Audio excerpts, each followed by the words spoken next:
Ao longo da história, muitos conquistadores, ao planejarem invasões, cometeram erros que resultaram em derrotas esmagadoras. Isso aconteceu com Napoleão e com Hitler. Podemos até lembrar da antiga campanha do rei persa Xerxes contra os gregos, ou, de forma mais próxima ao espectador, a entrada do contingente do exército soviético no Afeganistão, que acabou se tornando um massacre sangrento e desnecessário para todos. A esse triste grupo já pode ser acrescentado o fracassado reunificador das terras russas. A invasão em grande escala da Rússia na Ucrânia, planejada como um blitzkrieg clássico, terminou em um fracasso total para os invasores. Além disso, esse fracasso foi inicialmente programado por erros estratégicos cometidos pelo czar do Kremlin ainda na fase de preparação preliminar. Isso inclui a subestimação total da capacidade da Ucrânia de resistir, a subestimação da unidade do Ocidente em ajudar a vítima da agressão e uma superestimação absolutamente irracional das próprias forças. Mas hoje vamos falar sobre os erros táticos que aceleraram o fiasco do Blitzkrieg de Putin, tornando seu resultado ainda mais humilhante e exemplar para todos os futuros agressores. Esses erros secundários, à primeira vista, em grande parte favoreceram os defensores da Ucrânia e agravaram os problemas já existentes da Rússia. Vamos analisar os 5 erros mais importantes e mais óbvios do anão do Kremlin. Se vocês acharem esse formato interessante, escrevam nos comentários e sugiram suas próprias versões dos fracassos do Putin. Meu nome é Semion, canal Mega Show TV, a análise mais objetiva e confiável. Vamos começar?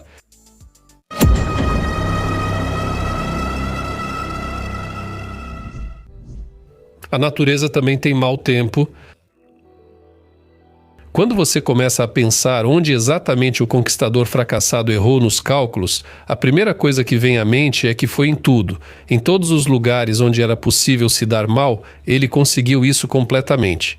E isso considerando que o ex-tenente-coronel da AGB, nos últimos anos antes da invasão, só fazia estudar história, ou melhor, reescrevê-la e tentar provar que russos e ucranianos são um só povo.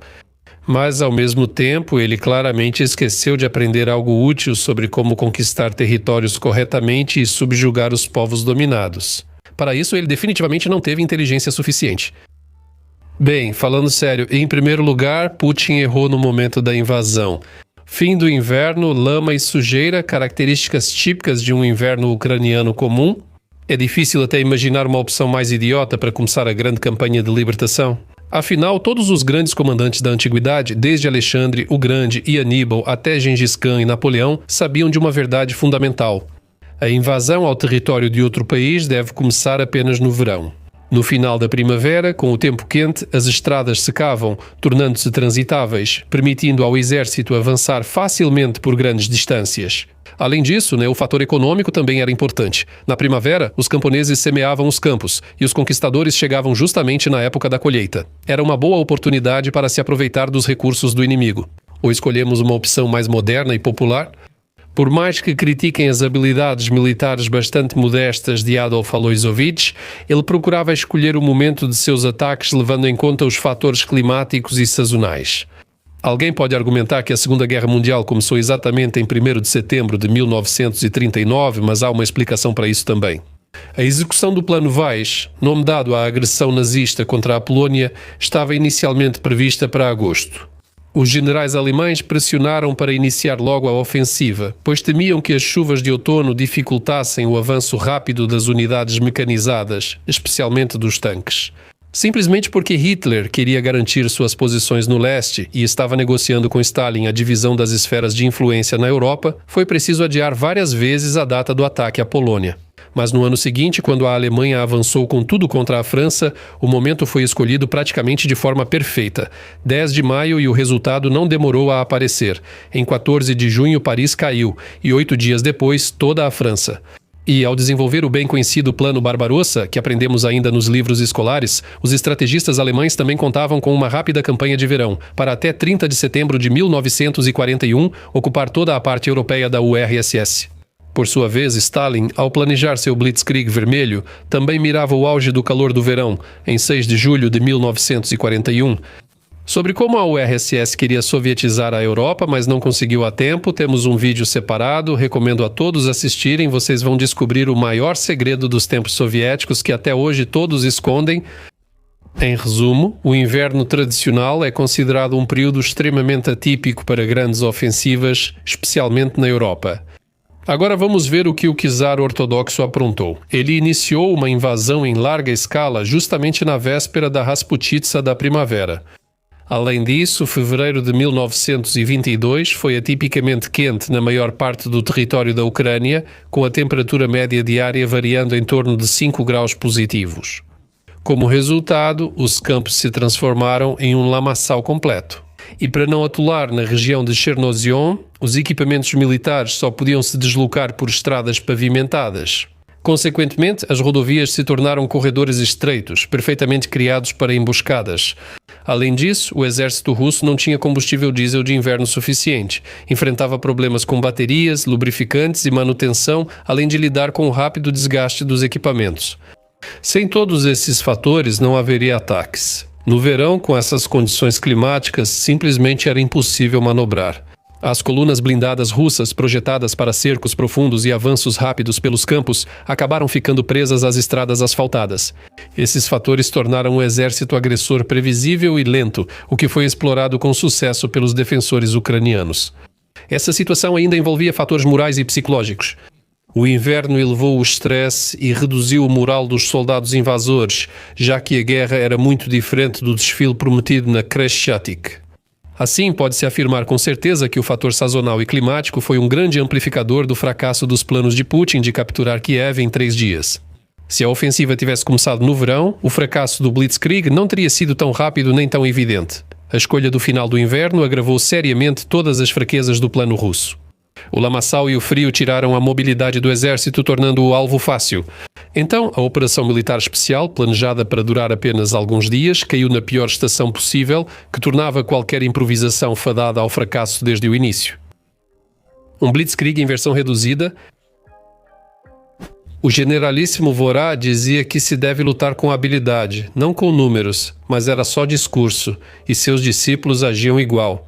Para vencer, ainda se usava, antes de tudo, o recurso humano, que era queimado onde precisava e onde não precisava.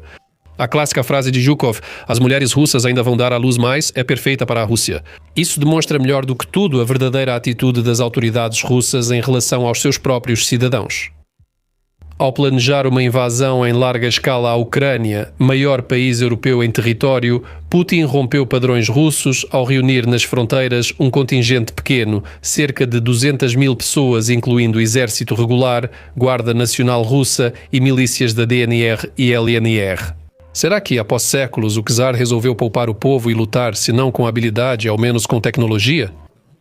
Ou será que a razão para tamanha misericórdia inédita está em outra coisa? Para começar, precisamos entender. 200.000 pessoas, isso é muito ou pouco? A resposta é simples, depende de quem analisamos. Segundo a ciência militar clássica, o atacante precisa ter pelo menos 3 vezes mais tropas que os defensores para ter sucesso. Isso é o mínimo sem levar em conta fatores adicionais. Por exemplo, durante a Primeira Guerra da Chechênia, a proporção de forças era mais ou menos 4-1 a favor da Federação Russa, 70 a 80 mil contra 15 a 20 mil chechenos. Além disso, o território da Chechênia era muito compacto e a superioridade do exército russo em equipamentos era absolutamente indiscutível. E como terminou a Primeira Guerra da Chechênia? Comentem para lembrar e vamos analisar a situação da Ucrânia. No momento da invasão, o efetivo total das tropas ucranianas era de aproximadamente 250.000 pessoas, ou seja, a superioridade estava justamente do lado que se defendia, algo inédito na arte militar. Mas havia um detalhe muito importante. A maior parte das tropas ucranianas, especialmente as unidades mais preparadas para o combate, estava no Donbass, esperando um avanço por parte da RPD e da RPL. Esse fato reforça a tese de que até o fim o comando ucraniano não esperava um ataque pelas costas, como a invasão a partir da Bielorrússia rumo a Kiev. Assim, nas primeiras semanas da invasão, o agressor tinha grande superioridade em partes da linha de frente, especialmente perto de Kiev. Depois disso, a matemática da guerra favoreceu a Ucrânia. Até setembro, a Rússia não declarou mobilização, recrutando apenas mercenários. Só as DNR e LNR continuaram capturando homens como cães, mas de modo desorganizado e ineficaz. Desde o início da invasão, a Ucrânia declarou mobilização e atraiu um número inédito de voluntários. Em março, as Forças Armadas e a Guarda Nacional já somavam mais de 500.000 de pessoas, e esse número continuou crescendo. No futuro, aliás, O fator da superioridade numérica das tropas ucranianas ainda desempenhou um papel várias vezes, especialmente durante a lendária contraofensiva de Kharkiv no outono de 2022, e foi então que, para salvar sua própria linha de frente que literalmente estava desmoronando diante dos seus olhos, Putin teve que ignorar todas as suas promessas anteriores e declarar uma mobilização geral em toda a Rússia para reforçar as tropas cada vez menores com carne de canhão. Assim, o número insuficiente de tropas russas na fase inicial da invasão em grande escala tornou-se o segundo erro tático, que anulou completamente os planos de Blitzkrieg. Os estrategistas do Kremlin contavam exclusivamente que o exército ucraniano desmoronaria em poucos dias, que o comando e o governo fugiriam e que a população não ofereceria nenhuma resistência. Além disso, o modelo russo de grupos táticos de batalhão existente na época, que previa um efetivo reduzido com máxima saturação de equipamentos, mostrou-se absolutamente inadequado para a realidade. Em grandes guerras, essa concepção funcionava mais ou menos em conflitos locais na Ossétia do Sul, na Síria ou até mesmo na guerra híbrida no Donbass, mas não contra um adversário tão forte quanto a Ucrânia. Por isso, já desde o final daquele ano, Moscou começou a retornar ao comprovado sistema divisionário de corpos soviético, que prevê também a existência de unidades militares com grande efetivo de pessoal. Sim, e tem mais uma coisa complicada. Se Putin tomasse Kiev em 3 dias, colocasse Yanukovych no poder e depois o trocasse por alguém mais leal, como Medvedchuk, o que viria depois? Com que forças eles planejavam controlar territórios tão vastos? Quantos soldados seriam necessários para garantir a submissão do povo conquistado? Com anos de experiência no combate a diferentes grupos rebeldes e guerrilheiros, os especialistas militares americanos David Petraeus e James Amos desenvolveram uma fórmula universal, mais conhecida entre especialistas sob o nome de código FM300 e 24 para o combate a insurgentes. Segundo o método deles, para controlar a população dos territórios ocupados é necessário pelo menos 20 soldados para cada 1.000 habitantes. Mas se a população demonstra deslealdade, tendência à atividade de guerrilha, ou se estamos falando de áreas de difícil acesso, como montanhas ou selvas, o número do exército de ocupação precisa ser aumentado várias vezes. Agora vamos considerar a população da Ucrânia. Antes da invasão em grande escala, cerca de 40 a 42 milhões de pessoas viviam nos territórios controlados por Kiev. Portanto, se aplicarmos a fórmula mencionada para exercer um controle mais ou menos eficaz sobre os territórios ocupados, seriam necessários pelo menos 800 mil soldados de ocupantes russos e, na realidade, pelo menos o dobro disso. E então me surge uma pergunta bastante lógica. Será que todos lá no Kremlin eram tão burros e limitados assim? Será que ninguém fez cálculos matemáticos elementares? Como se diz, nesse caso o bom senso fica de lado, não tem outra explicação. Estratégia, para que ela serve? Desde os tempos mais antigos, quando ainda não existiam escolas ou academias militares, as pessoas aprenderam uma verdade simples. Para alcançar a vitória, é preciso concentrar as forças principais, de preferência de forma oculta do inimigo, e desferir um golpe decisivo. Assim, por meio de tentativas e erros, foi formulado o principal princípio da estratégia: concentração de força contra a fraqueza. Por isso, para o sucesso, era extremamente necessário determinar exatamente onde desferir o golpe principal, concentrar as forças principais nessa direção e iniciar o avanço. Parece tudo simples e claro. Agora vamos analisar o que os águias de Putin aprontaram. A direção do golpe principal está clara: avançar para Kiev, mas quais recursos eles concentraram nessa direção e, em primeiro lugar, os recursos humanos? Pela lógica, se o número total das forças de invasão na manhã de 24 de fevereiro não ultrapassava 200 mil, então para Kiev deveriam ter enviado pelo menos metade disso, ou até mais. Sim, é possível e necessário realizar ataques de distração em outros lugares, no Donbass, no sul, nas regiões de Kharkiv, Sumy e Chernihiv. Mas na direção de Kiev deveria ter havido a máxima concentração. E o que aconteceu? Na realidade, na direção de Kiev, foi concentrado no máximo 1/5 do número total de invasores, aproximadamente 35 a 40 mil pessoas. O restante das forças foi simplesmente espalhado por uma distância que ultrapassava 1.500 quilômetros. Essa dispersão de esforços em 7, 8 direções ao mesmo tempo não era sustentada por reservas operacionais para manter esses avanços. Essa divisão racional das forças do agressor levou ao fato de que nenhuma direção alcançou uma superioridade decisiva, muito menos perto de Kiev. Essa dispersão simplesmente enfraquecia as forças em cada direção, levando a grandes perdas já nos primeiros dias da invasão, pois ao invés de criar uma vantagem decisiva, em um setor, as forças se dispersaram na linha de frente. Não se deve esquecer também que a falta de concentração de forças gerou um efeito dominó de fracassos táticos e logísticos menores. Cada direção precisava de seu próprio combustível, munição e peças de reposição. Devido à dispersão, surgiram os famosos engarrafamentos de vários quilômetros que rapidamente se tornavam um alvo fácil para a artilharia ucraniana, drones e pequenos grupos de infantaria. Esse fator se agravava pela falta de coordenação de segurança adequada.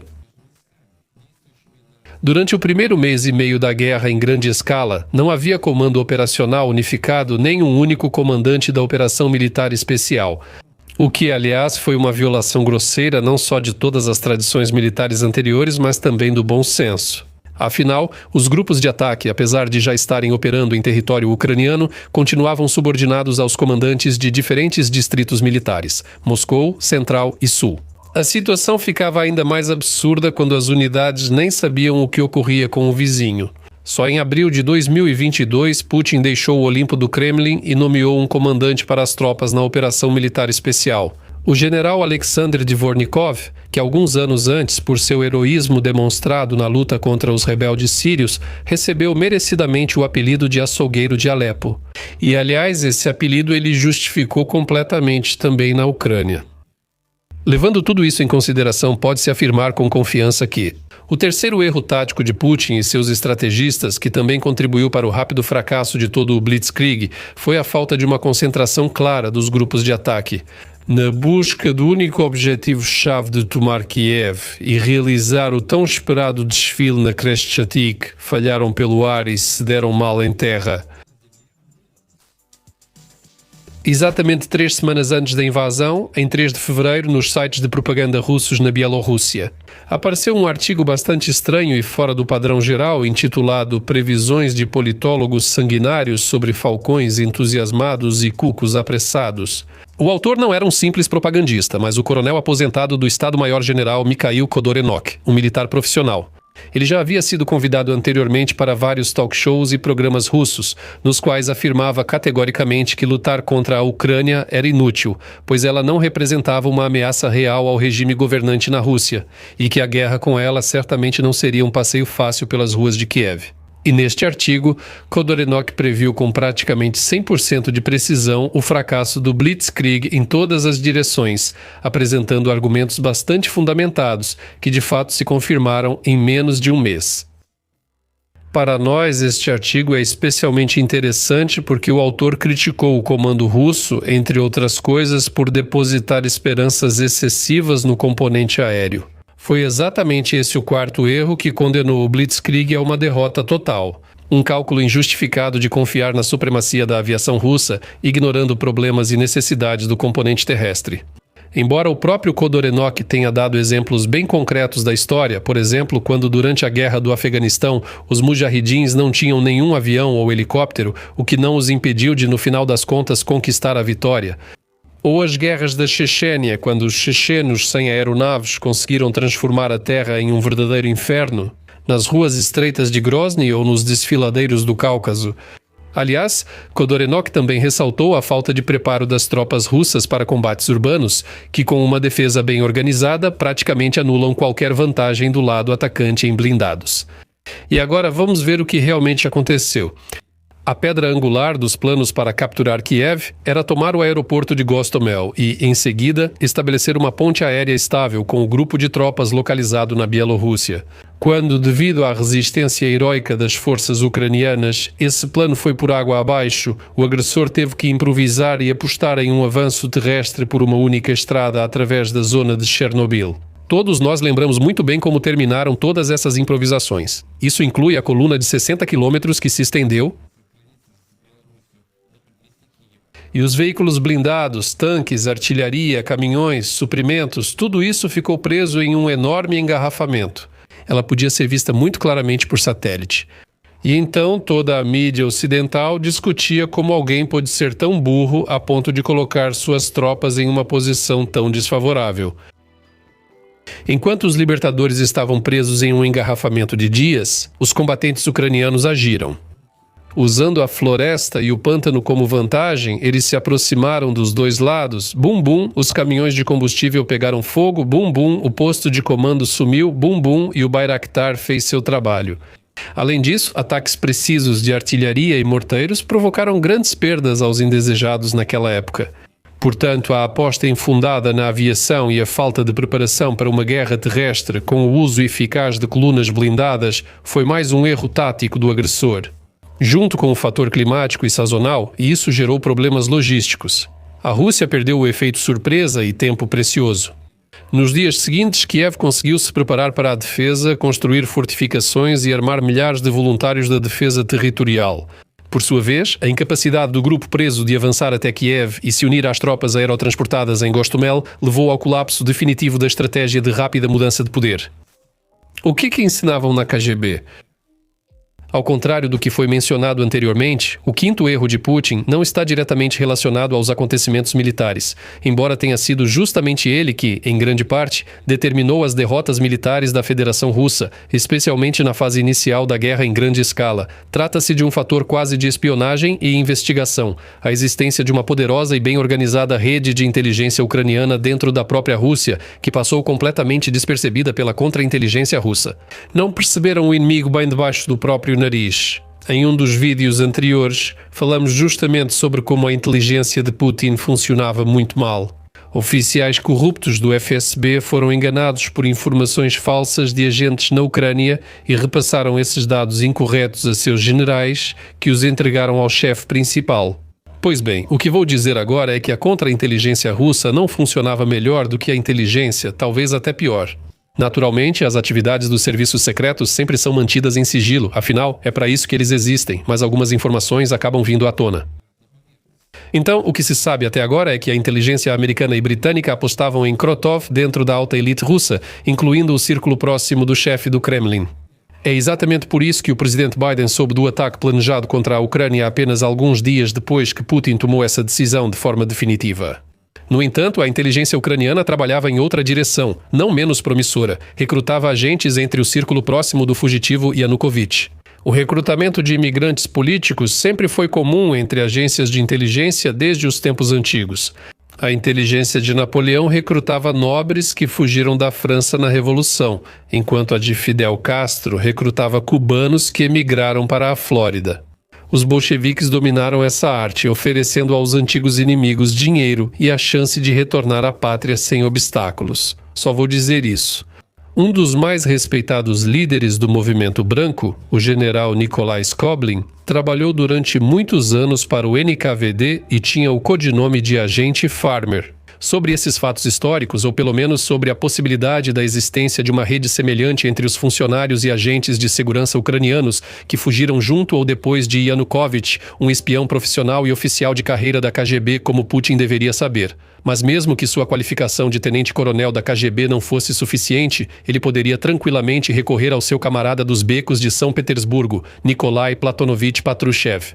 Apesar de ter chegado ao posto de general, não. A elite mafiosa e da KGB perdeu completamente o profissionalismo e preferia acreditar em todo tipo de histórias doces, sem admitir que o seu adversário também poderia estar cavando por baixo de você. Por outro lado, como dizia Nietzsche, se você olhar por muito tempo para o abismo também olha para você. Vocês, claro, vão me perguntar, e onde estão os fatos secretos? Eu vou responder usando o exemplo do espião ucraniano Denis Kireyev. Usando seus contatos no mundo financeiro, ele conseguiu ganhar a confiança de Andrei Kliuev e Volodymyr Sivkovich, políticos bastante proeminentes da era pré-Maidan, que o Kremlin via como figuras-chave para o futuro governo fantoche de Yanukovych-Medvedchuk. Com a ajuda deles, Kireyev conseguiu obter informações ultra-secretas não apenas sobre a data exata do início da invasão, mas também sobre o local onde seria feito o principal ataque. Na manhã do dia 24, no aeroporto de Hostomel, e transmitir essas informações a tempo para Kiev. Em janeiro de 2023, um ano depois, o chefe da inteligência militar, Kirill Budanov, concedeu entrevista ao Wall Street Journal. Destacou separadamente o papel crucial das informações de Kiev na defesa da capital ucraniana, principalmente nas primeiras horas do ataque russo. O chefe da direção principal de inteligência afirmou que a mensagem de Kiriv ajudou a manter Kiev em 24 de fevereiro, permitindo transferir tropas para defender o aeroporto em Gostomel. Segundo Budanov, se não fosse por Kiriv, Kiev provavelmente teria sido tomada. E não temos o menor motivo para não acreditar nele, conquistador fracassado. Então agora sabemos com certeza que o fracasso do Blitzkrieg de Putin foi determinado não apenas por decisões estratégicas completamente erradas, mas também por erros táticos bastante comuns. Erros que um verdadeiro unificador das terras russas jamais poderia se permitir corrigir, muito menos cometer. Formado pela Escola Superior da KGB, profissional da Checa e tenente-coronel, subestimar as capacidades da Ucrânia, ignorar banalmente os próprios problemas, escolher a estação errada, falta de coordenação no comando das tropas, falhas colossais na logística e apostar no medo em vez da legitimidade. Tudo isso resultou em uma crise sistêmica que não pôde ser compensada nem mesmo pela superioridade numérica e pelo efeito surpresa. O Blitzkrieg sempre exige precisão, velocidade e um objetivo claro, mas na realidade os invasores russos se depararam com caos, contradições e uma rápida deterioração moral e psicológica. Como resultado, o fracasso do Blitzkrieg russo tornou-se um exemplo claro de como um sistema autoritário de tomada de decisões, restrito a um círculo fechado e sem feedback, pode levar a um impasse estratégico. Esse tipo de sistema, baseado exclusivamente na lealdade em vez da competência e no medo de relatar verdades desagradáveis, fez seu papel. A lealdade dos generais não significa necessariamente sua competência. Quando no topo só querem ouvir uma única possibilidade de desenvolvimento dos acontecimentos, mais cedo ou mais tarde essa possibilidade se transforma no único cenário possível de catástrofe. A história mostra claramente que autoconfiança excessiva e desprezo pela realidade no campo de batalha quase sempre terminam em derrota. A questão é apenas uma de tempo. Terminei. Obrigado por assistir e aos patrocinadores pelo apoio. Até mais. Tchau.